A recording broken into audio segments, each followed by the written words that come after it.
Okay, Alex Lettuce in a cup. Easy mo gawa mo. Salamat nga pala sa mga bumili ng bendo kahapon.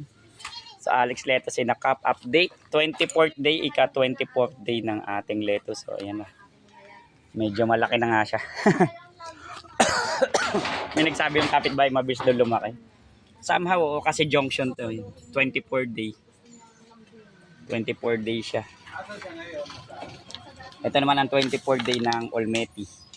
Junction talaga the best, malaki. No? Kaya gusto ko din ng junction kasi ang maganda kasi sa junction, bata pa lang siya, malaki na siya. Para siyang panper. Yung panper kasi is variety din ng lettuce na kahit 20 days pa lang, akala mo for harvest na. Yung nga lang yun, medyo may pait. Ito kasing lettuce na to, ito hindi masyado mapait. Pero wag lang matanda, no? Halimbawa, madad ng mga 50 days. Ito talaga hindi pumapait, Olmeti, kahit matanda na. Yung nga lang, mabagal sa paglaki. Okay, ganda, no? So ito, namamatay sa init, no? So yan, i-replace natin ito, nalamatay din sa init. So hindi niya nasusurpass, no? Naninilaw. Okay. So yan. So ito ay 24th day ng ating lettuce. So yun. Ganda. Diba? Ito parang nalalanta din. Dahil wala namang cost niyan eh. It's either siyempre sobrang init tsaka yung root rot o baka nabubulok yung yung kanyang ugat. Something ganun. Dahil sa init. O kaya hindi maganda yung nagkakasakit yung lettuce somehow. Itong ganda na.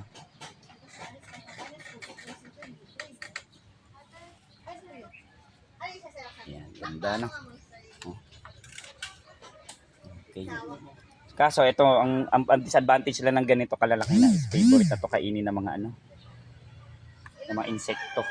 So yun, so may mga napansin kong insekto kaya thoroughly ni-spray natin siya ng ng foliar tubig para maglayasan yung mga hinayupak na yun. Yan, so ganda na. Laki na nito. Sarap niyan, tamis niyan.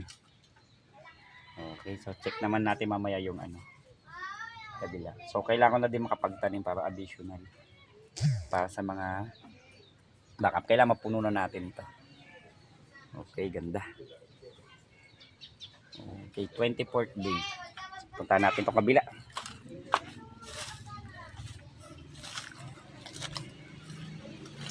So sa loob, sunod, magtatanim na ako. Yung nagtubuan naman na somehow. Yan. 24th day ng ating lettuce. Pero ito kasi is hindi siya sumabay doon sa 24th day. Kasi late na to nagtanim. Ito late na to yung naitanim. Mga backup dancer. So, ang mga disadvantage ito, may ganito siyang insekto. No? Kita ba sa camera? Para siyang langaw na maliit. Ito. Yan.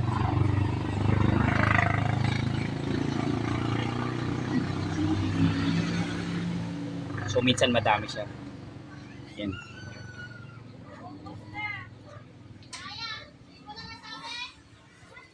Yan. So, nagtatago siya sa mga coco peat.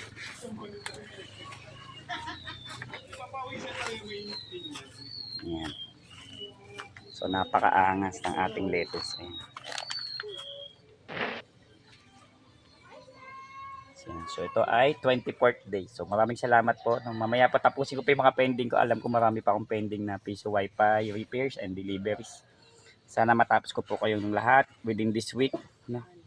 Atrasado lang kasi may mga unnecessary scenario na nangyayari. Kaya medyo na-delay po ako ng konti. Pero anyways, lahat po sana matapos ko. Maraming salamat po. Alex Lettuce in a cup. Easy mo gawa mo. Napakaganda. Don't forget to subscribe. Thank you.